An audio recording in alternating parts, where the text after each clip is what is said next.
My sister wrecked my home fund for a flashy car. Just save again. My parents backed her. So I made one move that turned everything into living hell. Okay, buckle up, because I have a story for you that still makes my blood boil. Imagine this. You've poured 5 years of your life, every extra hour, every brown bag lunch, every sacrificed vacation, into a dream, your dream home. You've saved nearly $50,000, meticulously tracking every penny. Then, in one brutal day, it all vanishes. Not stolen by some random thief, but by your own sister and your parents? They actually backed her up. I'm Lena, 28 years old, and until last month, I was on the cusp of finally buying my first house. That $49,000 wasn't just money. It was 5 years of grinding, of saying no to fun, of choosing a future over immediate gratification. All of it just gone. My younger sister, Chloe, waltzed into my bank, emptied my entire account, and drove off in a brand new Mercedes convertible. But the real gut punch? When I desperately ran to my parents for help, they looked me straight in the eye and said, "Lena, you can just save again. Chloe needs this car more than you do." I was frozen, absolutely stunned. If you're watching this, let me tell you, you're going to want to hear what happened when I finally stopped being the family doormat. Growing up in suburban Boston, it was always painfully clear who the star of our family was. Chloe, my sister by 2 years, had that effortless beauty, the kind that made heads turn even when she was a teenager. While I was the awkward one with braces and glasses, always struggling to fit in, Chloe was the captain of the cheerleading squad, a literal trail of admirers following her everywhere. My parents, David and Suzanne, never bothered to hide their preference. When Chloe made the honor roll, which, let's be real, wasn't often, there were celebrations, gifts, the whole 9 yards. When I brought home straight A's, it was a pat on the back and a casual, "That's what we expect from you, Lena." My dad, a high school football coach, just got Chloe's athletic abilities and outgoing personality. My mom, a real estate agent, loved parading her beautiful daughter around at open houses, claiming it helped sell homes faster. I quickly learned the only way to get any positive attention in our house was to be supremely responsible. So that's exactly who I became. While Chloe partied and dated popular guys, I studied, joined academic clubs, and planned for my future. I wasn't doing it for their praise anymore. I knew that wasn't coming. I was doing it because I realized no one else was going to look out for me except me. College really highlighted the financial disparity. My parents paid Chloe's full tuition at a fancy private university where she changed majors 3 times before finally settling on communications. Meanwhile, I went to our state university on a partial scholarship, working 20 hours a week at the campus bookstore, taking out loans for the rest. When I asked my parents why they wouldn't help me the same way, my dad just shrugged and said, "You're smart, Lena. You'll be fine no matter what. Chloe needs the extra support." Those words echoed in my head for years. Chloe needs it more. I graduated with an accounting degree and a crushing $30,000 in student debt. Chloe? She graduated with 0 debt, 0 job prospects, and promptly moved back home. My parents lovingly converted the basement into what they called her starter apartment. I, on the other hand, took a job at a mid-sized accounting firm in Boston, rented a tiny studio apartment with a roommate, and created a strict budget that would allow me to pay off my loans in 3 years instead of 10. While I was eating ramen and tracking every single penny, Chloe was launching her failed business venture, a social media consultancy that mostly consisted of my parents paying her to post pictures on Instagram. When that inevitably collapsed, they bought her a business wardrobe worth thousands and funded a luxury vacation to recharge. The pattern never stopped. Chloe ran up credit card debt. My parents bailed her out. She needed a new car because hers was embarrassing for client meetings, and they co-signed the loan without blinking. Meanwhile, I was getting promoted, building my credit score, and finally paying off those student loans. 5 years ago, after a significant promotion, I opened a special savings account, dedicated only to my future home.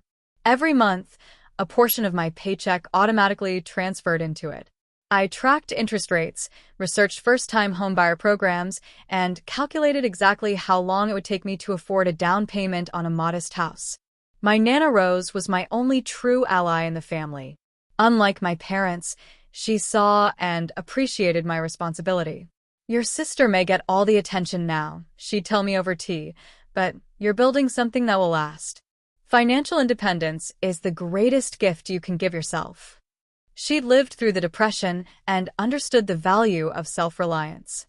Her words became my mantra whenever I was tempted to splurge. Last year, things actually seemed to be improving with my family. Chloe had held a job at a marketing firm for over a year, her longest employment ever. My parents even started acknowledging my career achievements, hosting a small dinner when I was promoted to senior financial advisor. For the first time in years, I felt like we were becoming a normal family, one where everyone was valued equally. That newfound comfort, that false sense of security, led me to let my guard down. I started sharing more about my life, including my excitement about finally hitting my savings goal for a house. During a family dinner 3 months ago, I mentioned I was close to having enough for a down payment and had even started looking at listings.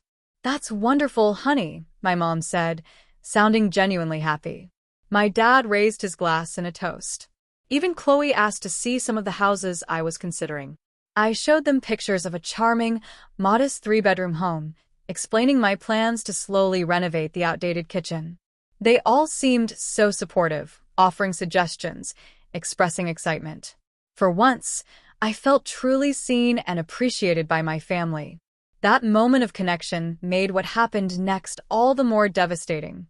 Last month, I scheduled a meeting with Maria, a realtor recommended by a colleague. After years of dreaming, researching, and saving, I was finally ready to make an offer on a house I'd fallen in love with, a charming colonial with a small yard and a bay window perfect for reading.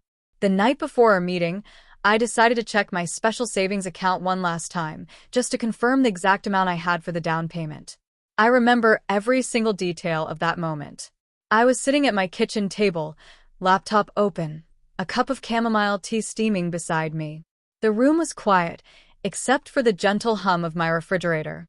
I logged into my bank account, navigated to my savings section, and stared at the screen in pure disbelief.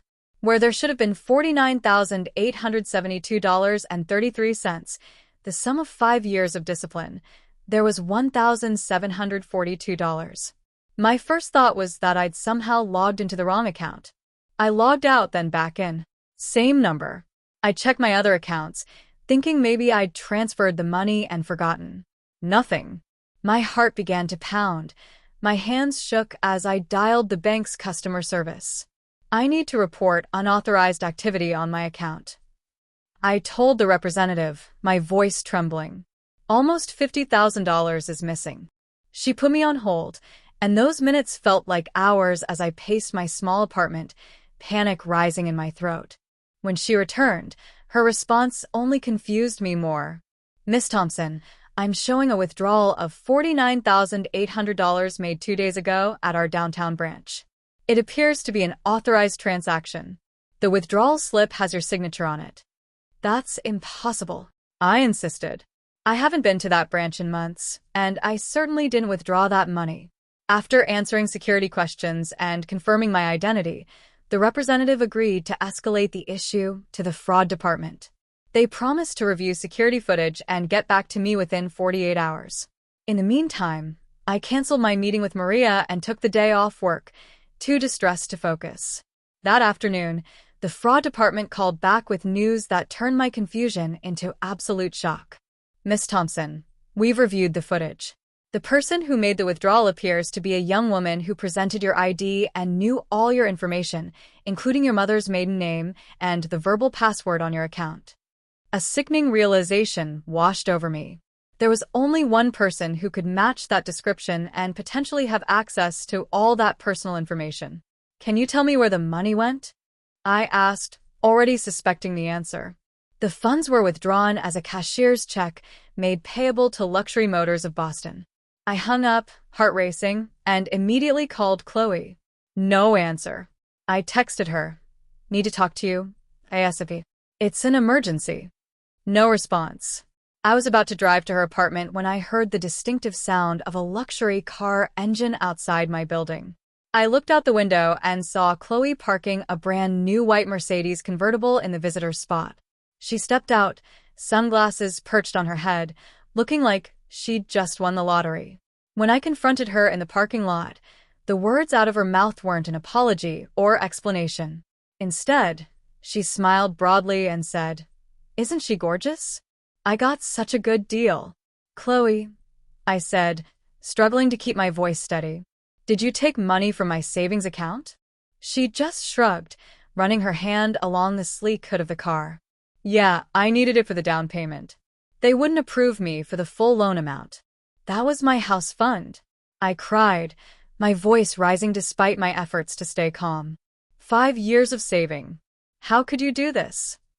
Chloe's casual attitude in the face of my utter devastation was perhaps even more shocking than the theft itself.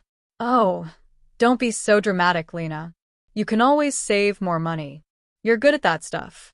I needed this car now for my image. How am I supposed to impress clients in my old Honda?" "You stole from me," I said, the reality finally sinking in. "You committed fraud. That's a crime." She rolled her eyes. "It's not stealing when it's family. Besides, Mom and Dad said it was okay." Those words hit me like a physical blow. Mom and Dad knew about this? Of course they did. I needed their help to find her bank information. They agreed you wouldn't mind. You've always been the financially responsible one, right? That's your whole thing. I stood there in the parking lot, staring at my sister, lounging against a car purchased with my dreams, feeling like the ground had disappeared beneath my feet.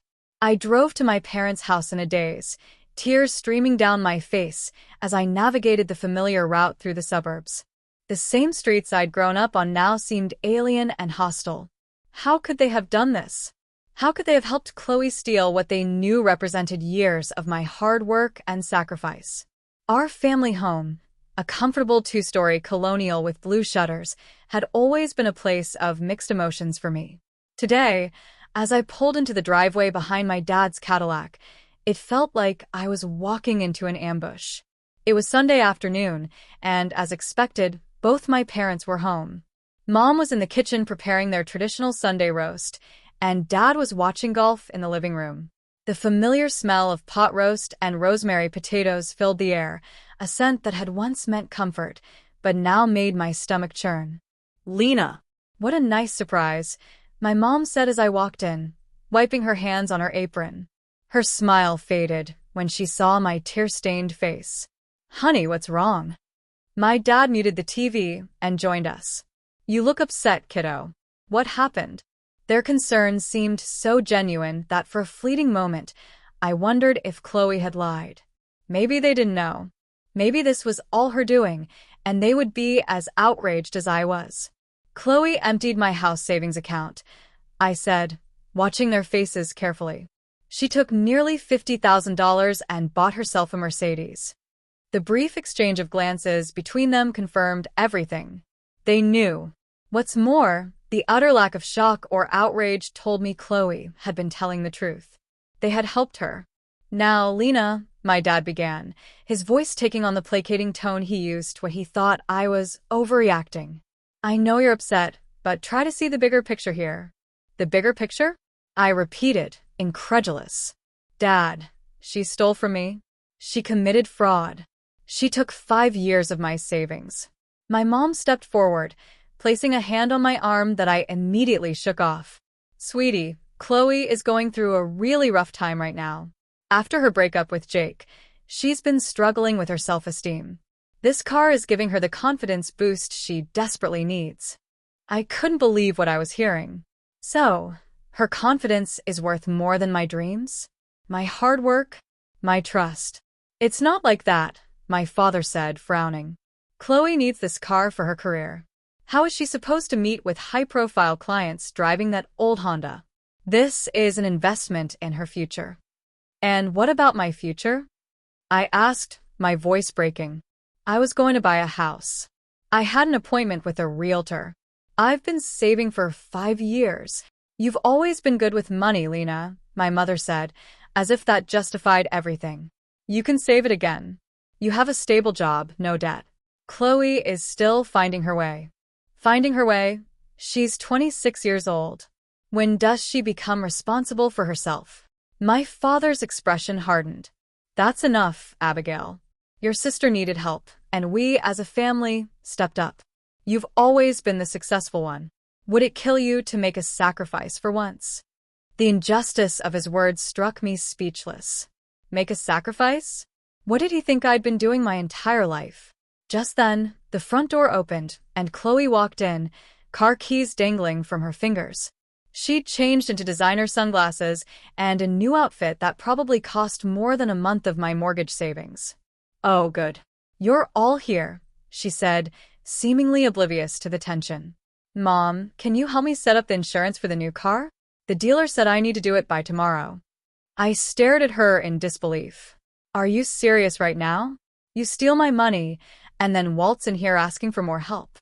Chloe rolled her eyes. God, are you still upset about that? I told you, you can save it again. You had no right to take my money, I shouted, finally losing my composure. Abigail, lower your voice, my mother scolded.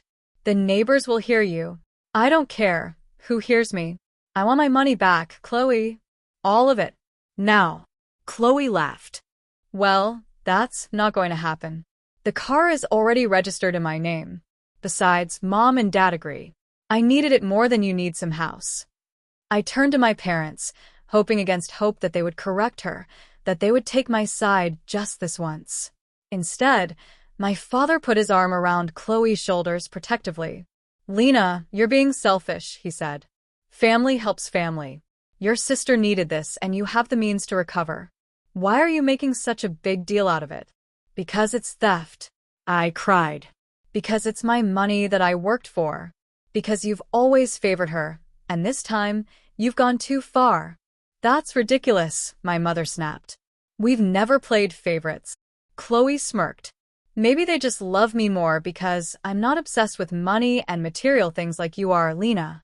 The irony of her statement, as she stood there draped in expensive clothes, keys to a luxury car in hand, all purchased with my stolen money, was apparently lost on everyone but me. I can't believe this is happening, I whispered, my voice barely audible. I can't believe my own family would do this to me. Oh, stop being so dramatic, Chloe said. It's just money.